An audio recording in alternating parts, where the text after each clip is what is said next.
understand how fast a river flows, we first need to understand pressure. We're going to be considering how pressure changes with your depth underwater. You're probably aware that as a diver descends, the pressure increases and increases for the diver. That's because the weight of the water on top of the diver is increasing. We'll come back and look at the diver later, but first of all, let's consider what pressure actually is. Pressure can be calculated using the formula pressure is equal to the force applied over the area. The SI units for pressure is the pascals. Pressure is often also measured in atmospheres, which is the amount of pressure that the atmosphere is currently applying on us. So we've got one atmosphere acting on us at the moment, unless you're watching this video on top of a very high mountain, in which case there's less air above you and so the pressure will be slightly lower. So 1 atmosphere is equal to 1.01 times 10 to the 5 pascals.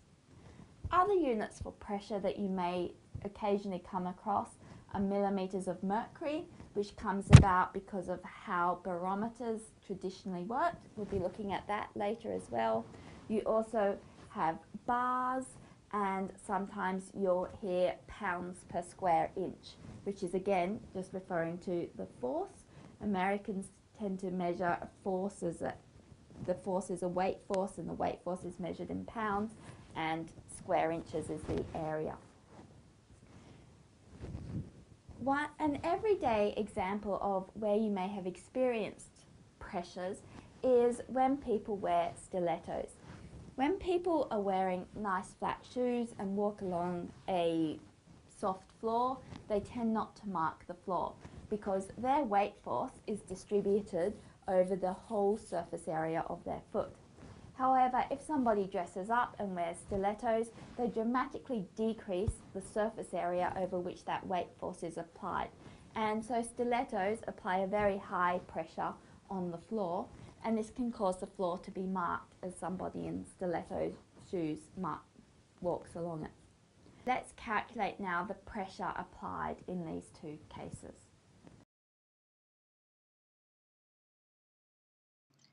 So stilettos have a surface area on the tread part of 30 centimeters squared. Flat shoes have a surface area of 180 centimeters squared. Calculate the pressure applied on the floor by a 70 kilogram woman wearing each type of shoe. Okay, so to answer this, we're going to need to use the equation pressure is equal to the force over the area. Now the force in this case is just the weight force of the woman, so this is mg. So we've got that our pressure is equal to mg over the surface area. So all we need to do is substitute in for both cases. So let's do the stilettos over here.